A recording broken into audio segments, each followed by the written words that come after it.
Hello. All right. So this morning I was thinking about a question that a friend of mine was asking about what's the number one limiter of growth right now with my clients.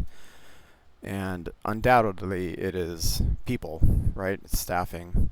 Also, I am on a nice early morning drive to visit a client, which is why it's dark.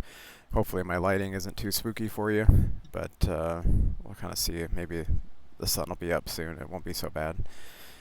So anyways, back to staffing and hiring. And usually the subsector of that is hiring salespeople, you know. Although nowadays it seems like hiring anybody is challenging, but especially salespeople.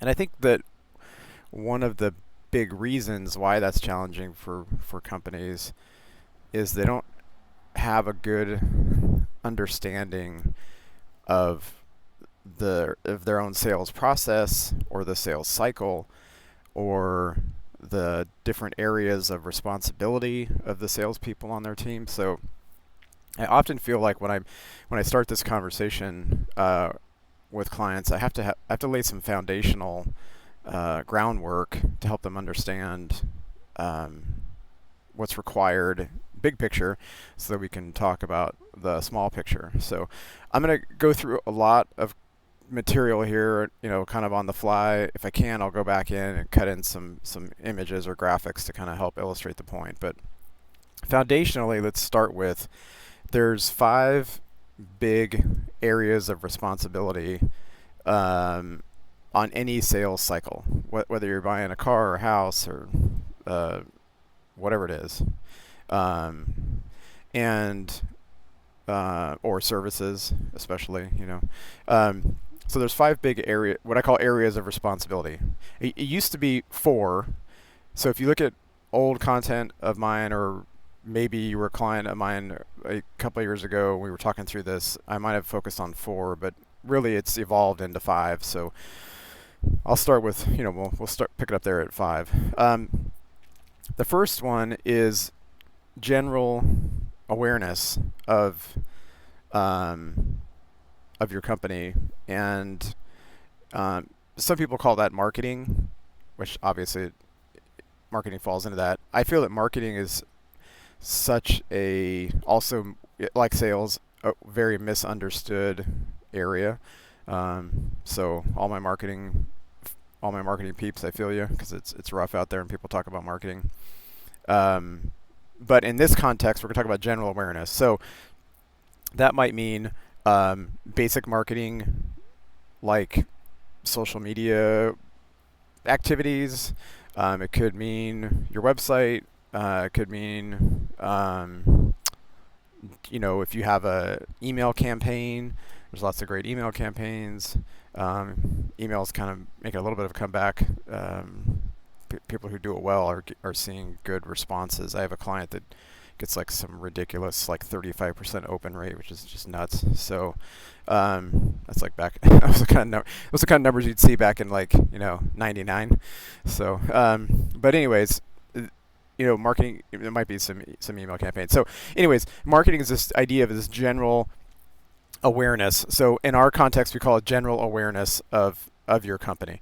The next area of responsibility, if you will, we call hunting. That's a combination of targeting and qualifying. So someone was generally aware of you, and then maybe they connected through your business development efforts that are more targeted. You might have a dedicated business development person who's individually calling influencers, centers of influence in your universe.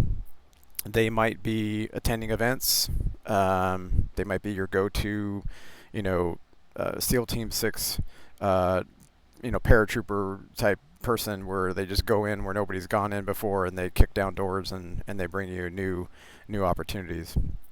So back to the beginning, we have general awareness. Then we have our hunters.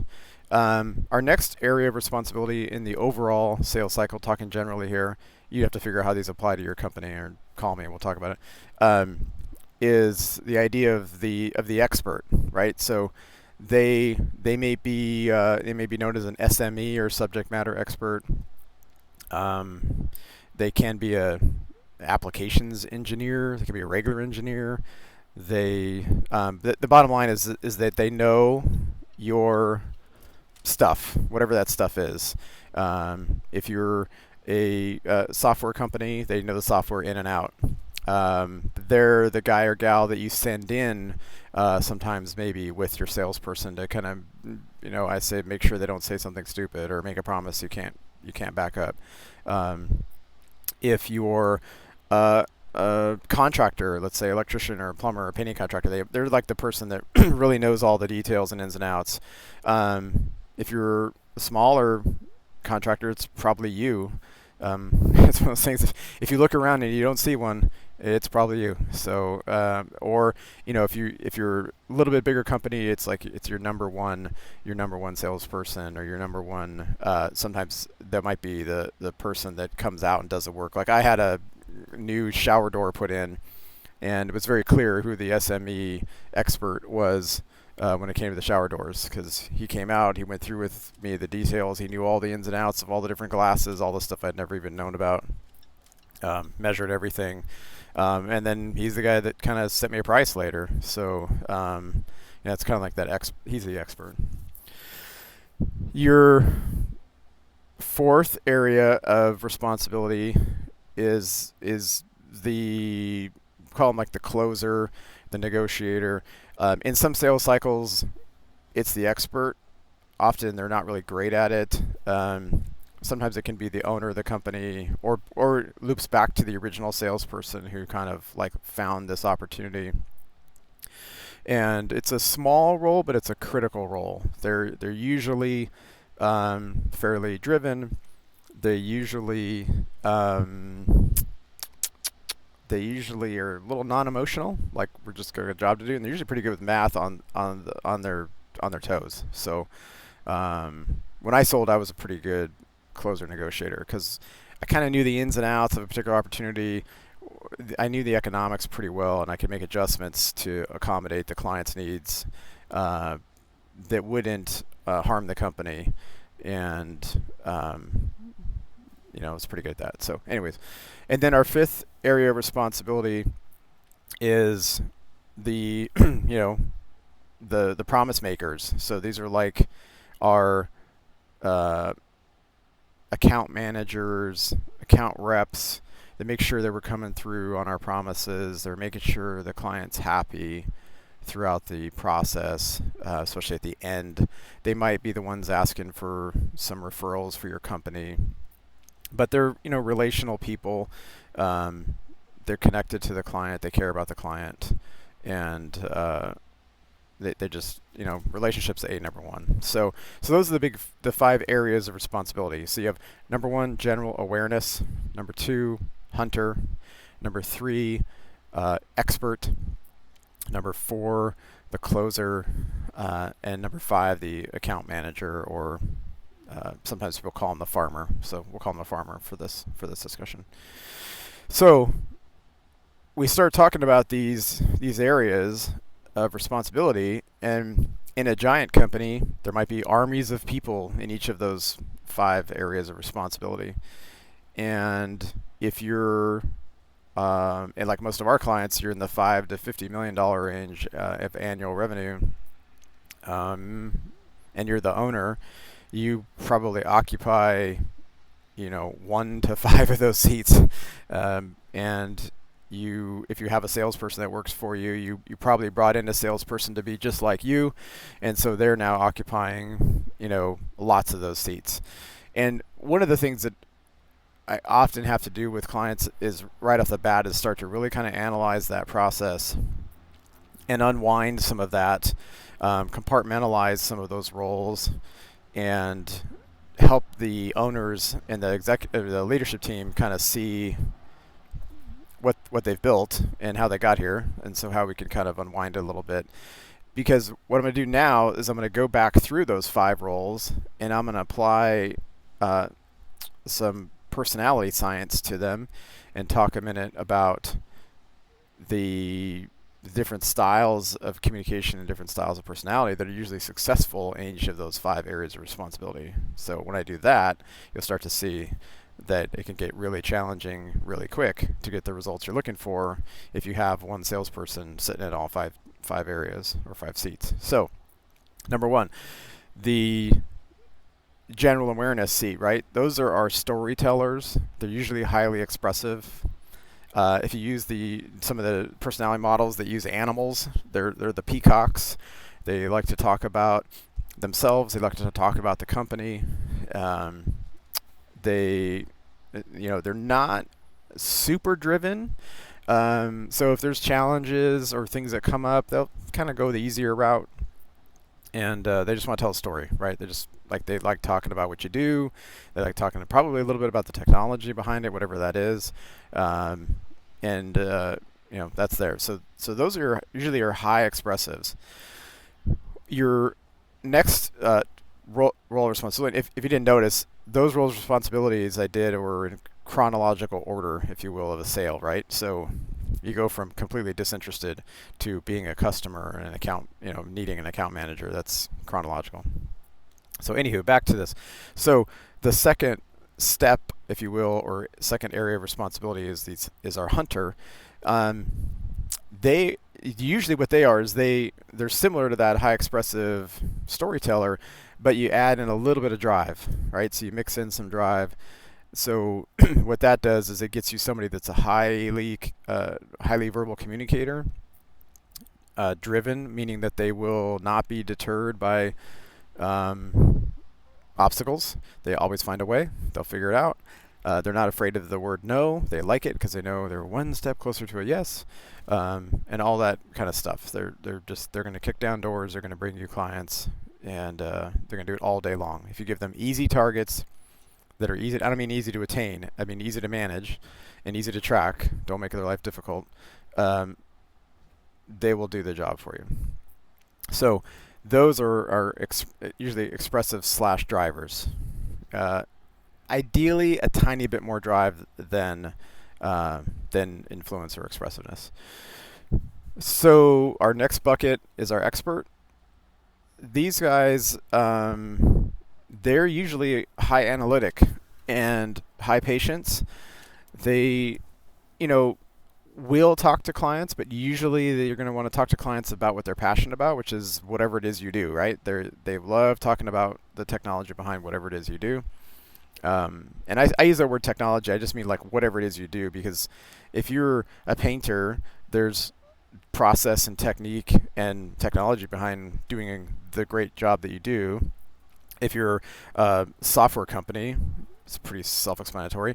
If I have clients that are manufacturing clients, and people, what's the technology behind, metal or plastic or whatever, but it's infinite. So, so those experts, they sit there, they have their analytic hat on, they aren't going to go out and, knock on doors and find new clients, and they just want to deliver on the promise as far as like they want to design the technology and design the system.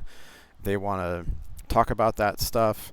They want leads or opportunities that are real because they don't like to waste their time. So you bring them a client or an opportunity that's fairly real and ask them to put something together, they'll do that. So high patience, low expressive. Our fourth area of responsibility is that hunter closer role. Those are typically pure high drive folks. Can be reasonably low on the expressive, their emotions scale. That's kind of where I'm at. I'm a super high drive. I'm like a 92 percentile driver, 93%, and then I'm low expressive. I'm like 17 or something ridiculous like that. So that's why I'm able to look at a situation, assess it, find out what's needed to move us forward, and close the deal. And that was kind of my role for a long time when I sold. Our fifth area of responsibility is that account manager or farmer, and they are usually highly relational. So that's a lot of influence, a lot of patience. They really care about people. Relationship is number one, and not super driven, right? They're not going to go out and find something new, but if you bring them something that will take really good care of it and nurture it along. So backing up, we have 5 different areas of responsibility. I just described to you 5 completely different people. Maybe I described to you somebody in your organization that sits in one of those seats, and you're like, oh yeah, that makes sense, or oh yeah, that's why they're struggling here. And um, as a small to medium sized business owner, you may have one person, including yourself, in all 5 of those seats. You can see how it'd be really challenging, or how they would excel in, um, in a particular seat or in a couple of seats, and not in all of them. So again, we're laying the foundation to get to the point of, just as a reminder, laying the foundation to get to the point of like looking for and hiring folks to grow your company. That's the ultimate goal, right? How do I grow my company? You need more salespeople. How do I get more salespeople? You have to understand the process.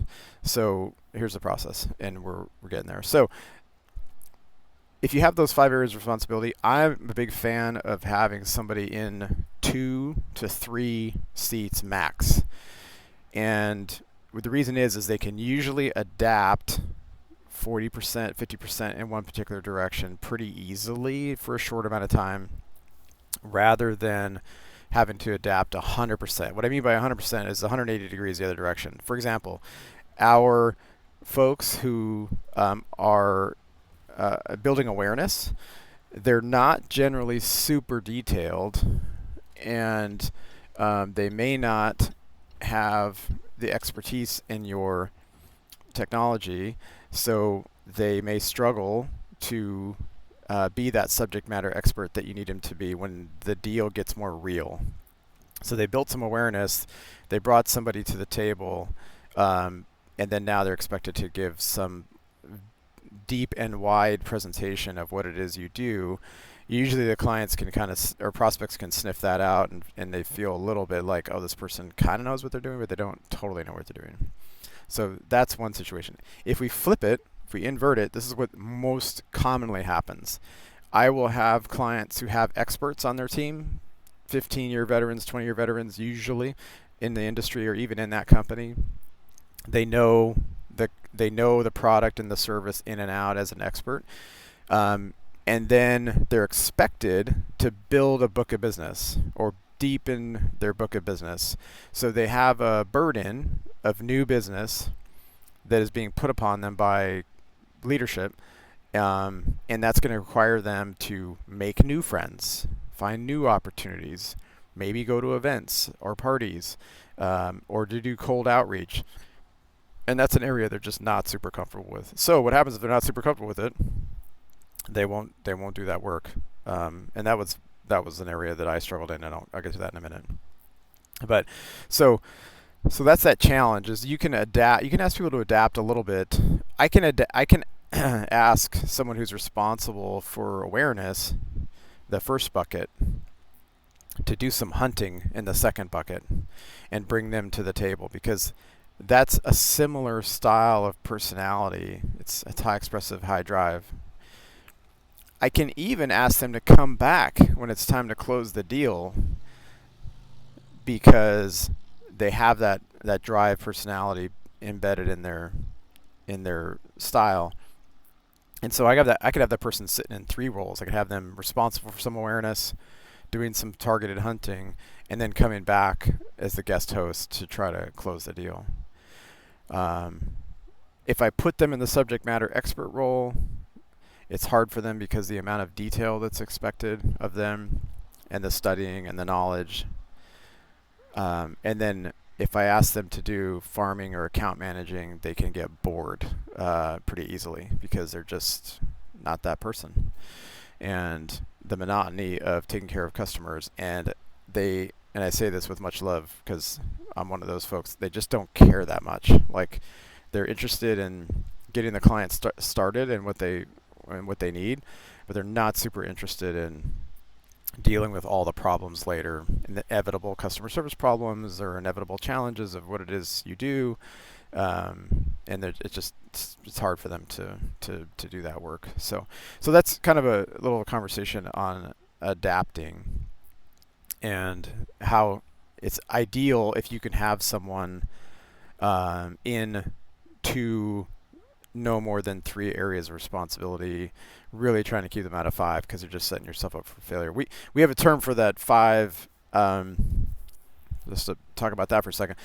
If you have a salesperson that's responsible for all 5 areas of responsibility, we call that the 360-degree salesperson, also known as the unicorn, and it comes with it lots of problems, right? Number one is they're expected to know 5 different areas of responsibility.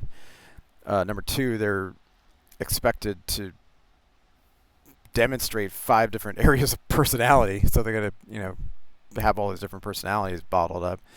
Um, 3 is that they, if they do manage to accomplish what you're trying to get them to accomplish, um, they're always going to be stronger in some areas than they are in other areas. Um, they just are. And so what you'll see there is you'll see people who are natural experts. If we talk about they're in the expert bucket, and you're asking them to build business outside of their current network, that stuff's going to get done. Those activities, they're going to get done like after the new deals are figured out, after the customer service issues are handled, after the changes are being done. Like that, the new relationship building gets pushed to the bottom of the pile, which then stunts the growth of your company. And I do a whole conversation on that too, but we'll get to that later. So, and then number 4 is they're a unicorn. And what happens if they leave your company? Now you have to go find another unicorn, and that's really hard. Whereas if you can compartmentalize your sales process a little bit, deploy some team selling, get your roles and responsibilities sorted out properly, and if you lose a subject matter expert, you can find another subject matter expert. If you lose a hunter, you can find another hunter. It's certainly not easy, especially in our current hiring environment, but it's certainly better than finding another unicorn. So that's some importance around, like, making sure that your roles and responsibilities are dialed in and getting those roles separated out. I've had just a note on team selling here. I've had 2 successful runs of team selling that I personally was involved in, and one was on accident, and one was a little more on purpose. One on accident, when I was in my late teens, early 20s, I worked at a photo studio, and so I was doing a telemarketing gig. It was hard. Anybody who's done telemarketing, it's hard. And a friend of mine was like, "Bro, that's terrible work. Why don't you come work with me? We take pictures of kids all day." And I thought, okay, sure. So I went to go take pictures of kids all day, kids and families. I had the smallest amount of photography experience prior to this job, and I had a little bit of sales experience, right? Because I'd been telemarketing and doing in-house sales and stuff. That was a whole another gig. You book an appointment, and then go out and try to sell something in somebody's home. It's pretty wild. So anyways, I start this job, and the way the job worked was if you take the pictures, the pictures would be developed in 1 hour, and then the family would come back and they would pick out their pictures. It is wild technology back then, right? I mean, this was in the early mid 90s. And so the way it worked is that you were on an hourly rate, which wasn't much, but it worked. Teenagers. And then you got there's a commission amount, and you got 50% of the commission if you took the pictures, and 50% of the commission if you sold the pictures. So I would take pictures, people would come back in an hour, I'd lay out the pictures, I'd help them find a package that worked for them for, Christmas gifts or whatever they were doing. And then you'd get double commission. And that was a prevailing thinking, right? Like, oh, well, of course you want to get all the commission. You want to, like, take the pictures, sell the pictures, blah, blah, blah. So I did that for a little while. I became a pretty good photographer, actually. It was one of those life skills that is still great now. I mean, I'm like the guy when we go on group camping trips. So I'm always the guy that's taking the pictures. So, but it was a good skill to learn, and it was a good job. Especially the people I worked with were fun.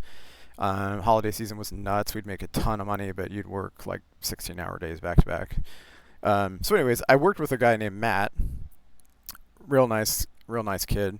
Very artistic. A stunning photographer, like just stunning. Like this was a huge company back in the day, and like his stuff would be the stuff that would be chosen nationwide to like represent the company, and it was just crazy. So, but highly relational and highly emotional. And so, what would happen is he would take these amazing pictures and of these kids, little kids. And if you're a parent, I wasn't at the time, obviously, but if you're a parent, you realize that your kids, when you take them to get pictures, they have this look that they'll do that only mom knows the look, right? And so if the look is not what mom's expecting, by the way, look in the background there. That this is why we pay such egregious amount of money for taxes to live in the state of California. Just a stunning sunrise in the background. Um, the but anyway, the mom might have the look, or the kid might have the look, and the mom doesn't want the pictures. So the picture could be like amazingly perfect, but the kid's face is a little bit goofy, the smile's a little bit goofy. Mom would punt him. Well, Matt, because he's pretty emotional and relational and connected to his art that he created, he had a hard time with that, and he'd get really annoyed with him, and then he would just like lose interest, because he didn't know that the smile was the kid's funky smile, right? So me, I didn't care. I'm totally disinterested, and I could sell his stuff was amazing. I would love to. My stuff was like average. It was clean and neat and tidy, but it wasn't artistic and gorgeous. So I was like, hey, why don't we do this, Matt? Why don't we lock you in the room, taking pictures all day? You just do. We used to call them sittings.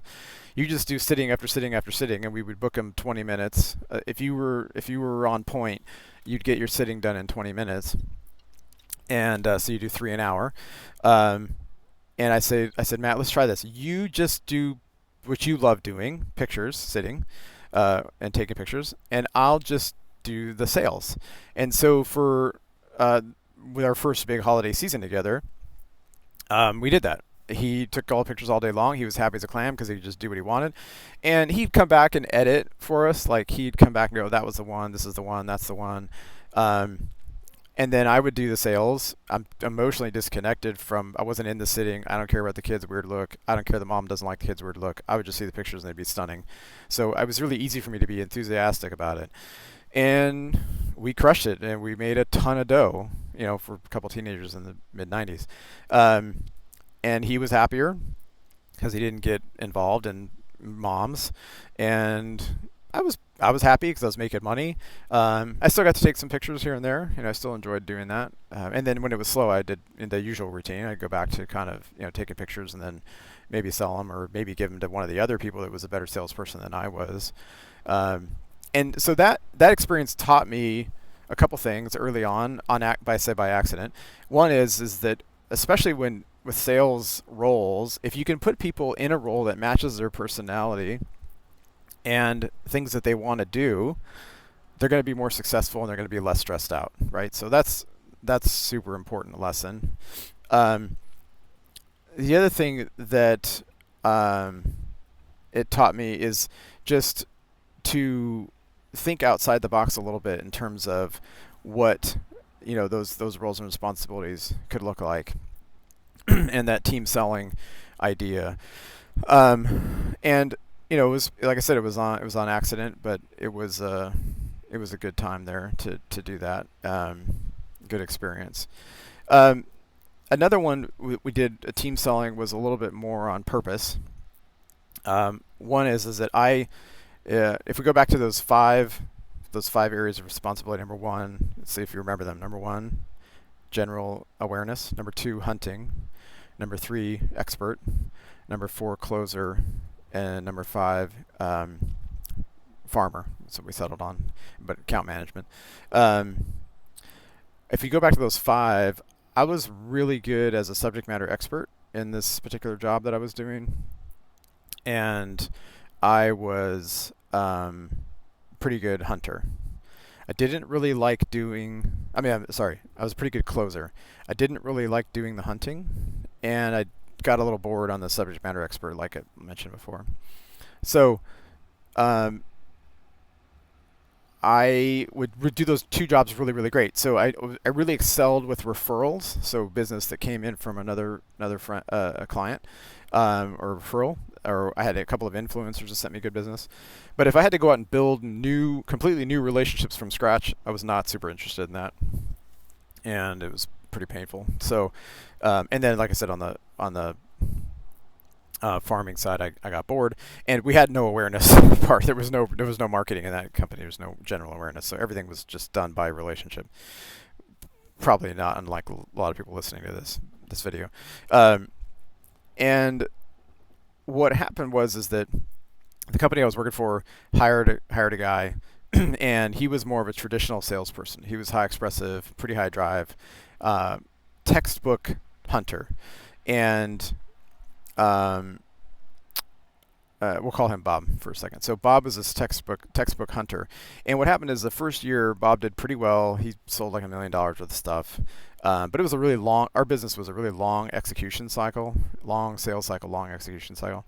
So what happened is that first year, that $1 million, the second year, that had to be executed on and wrap up the sales cycle, and it was pretty painful for him. He got bogged down in the details and the quagmire and the bureaucracy of the business we worked in, and he really struggled. He got kind of a reputation for not being really big on detail, and I'm a high detail guy, so I would just tell you all my high detail folks, go easy on those low detail folks. There's no upside in beating them up. They're doing their best. So he got pretty beat up for being low detail, and his second year he did like nothing, just like 100 grand or something. So the company talked to me about it. And they were like, "Oh, we're gonna let Bob go because he's just not working out. He's just not gonna make it." And I thought about it, and I was like, "Well, what? Why don't we try something a little different? Why don't you let me work with Bob?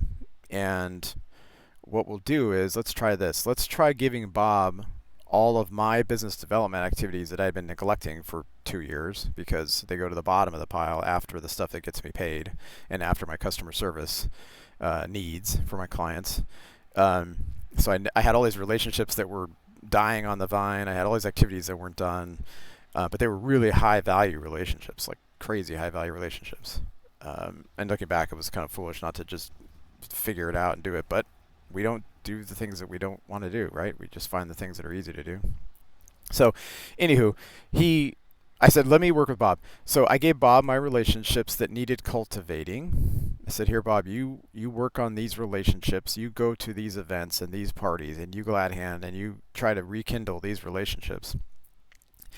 Then on the deals that you have worked on as a hunter, and you have brought them to the table as a genuine deal, and they start to become more real, and you need an expert, I'll be your expert. So he was the hunter, I was the expert, and then we kind of tag team the closing role. I was a little better at the closing role just because I'm a little more direct and more firm, and had a better understanding of the math. Because he was a lower detail guy, sometimes he got a little. If he came up against a client who was a shrewd negotiator, he might end up getting taken advantage of. So I usually would handle the closing, and then we'd bundle that all off and hand it off to the farmers or the the account manager folks at the end. So this team selling model worked out pretty well, right? So I was a $2.5 million a year guy in revenue in our space. Incidentally, like the weirdest thing ever, I don't know why it is, but if you have, as a unicorn salesperson, I was a unicorn salesperson doing $2.5 million. If you have a unicorn salesperson, they kind of max out at like $3 million, regardless of industry. It's really weird. I haven't been able to figure out the science behind it, but 1.5 to 3 million is almost always the range of a unicorn 360-degree salesperson, regardless of industry, regardless of how expensive the thing is that you're selling. It's strange, but that's a side note. Anyway, so I was a unicorn salesperson, 360-degree salesperson, selling 2.5 million a year for a lot of years. Just boom, boom, boom. It's hard work. It was very busy. And Bob did $1 million his first year, right? Remember that? So if you were to, this is a math question for you. If you take the $1 million from Bob and the $2.5 million from me, how much is that? I ask this always like live, and people like stare at me. It's not that complicated. 2.5 plus 1 is 3.5 million. So the two of us working together is 3.5 million, right? Wrong. The two of us working together in our roles that suited our personality styles and our interest level, instead of $3.5 million, it became $6 million. And what the reason is that he could do a lot more of the stuff that he liked to do: business development, relationship building, glad handing, meetings, events. And I could do all the wood chopping to my heart's content. Like, I could just do all the subject matter expert work. I could put deals together. I could close deals. I could do math, like all the stuff that I was really interested in. So that was a pretty successful team selling approach that was on purpose, and then I gave you one that was kind of on accident. So I invite you to take a look at your organization there. Is there some opportunity for people to work together as you take these five areas of responsibility, and see how they could maybe work together? So we've laid some foundation, we've laid some groundwork. We've talked about the 5 areas of responsibility. We've talked a little bit about this idea of team selling. Now, back to your question: how do I grow my company? You grow your company with more people, more specifically, more salespeople. We have to really define these 5 areas of responsibility and how they work in your organization. So that could be through our job profiling process, where we really define the key traits of someone who's going to be successful in that job: their attitude, their skills, the day-to-day work that they're going to be doing, their KPIs, their personality styles, their motivators. Like, we have a very in-depth, you can find that in some other content, but it's a really in-depth job profiling process that we're very proud of and very excited about. We have a high success rate with that. So we got to do that for these 5 roles. We got to analyze the people you have doing those roles. That might be through some surveys or some tests or some quizzes, some things like that. We would give them help, kind of peel the onion back on who they are and what makes them excited. We do that through interviews with these folks. I've had a lot of really great success just doing some minor shifts on roles and responsibilities in the sales process. I've made a career out of teaching engineers to be, I say teaching engineers how to make friends, right? Like, high level of detail for subject matter experts, teaching them how to do sales. Like that's how I started, basically. And you can do it. You can be pretty successful at it. But if you combine that with giving them support in the position of another person, or reworking the areas of responsibility just a little bit, you can kind of 10x that success. So we take a look at these roles in your company. Take a look at profiling these roles in your company. What is it going to take to be successful in these roles? What does your company need in those roles? Who's doing those roles now? And just really kind of analyze that whole process. And then inevitably you end up with some gaps, right? That's the idea anyway. If we're gonna take this 360-degree salesperson and make them a 180-degree salesperson, then we got some gaps. But now, so we've done is we've got job profiles. Maybe we have an accountability chart that we've built. For those who don't know, an accountability chart is the kind of cousin to an organizational chart. Accountability chart focuses on the role, the responsibility, and the measurement. So what is the role for this? What is this thing we're doing? Hunter. What's their responsibility? Target and qualify. That should be it, by the way. If you have hunters on your team, targets and qualifies. If you have them doing anything else, you're missing the boat. So the role, an accountability chart would be Hunter, roles and responsibilities would be target and qualify, and then measurements or KPIs. So that might be numbers of meetings, numbers of calls, numbers of opportunities that are real opportunities, dollar amounts, all that kind of stuff. So accountability chart helps us also define these roles and responsibilities for sales. And so we build some of these tools with our clients, get them a little more focused. Then you're ready to go out on the market. But now you've done all this work. The result is that you have a high quality job posting that you can put up on job boards or give to recruiters or however it is you find people in your particular world, that is written in a way to attract the right people to the job. It's not a job description that's put up on Indeed and everybody blows by it because they have 10,000 other job descriptions on Indeed. So it's a job posting. It's written to their personality style. It talks about the kinds of things they're going to be doing every day. It talks about how success is going to be measured. It gets them excited, and it's written to them. My number one question I always ask when I'm interviewing new candidates for jobs, when we've done a proper job posting, is I'll say, what about your job posting?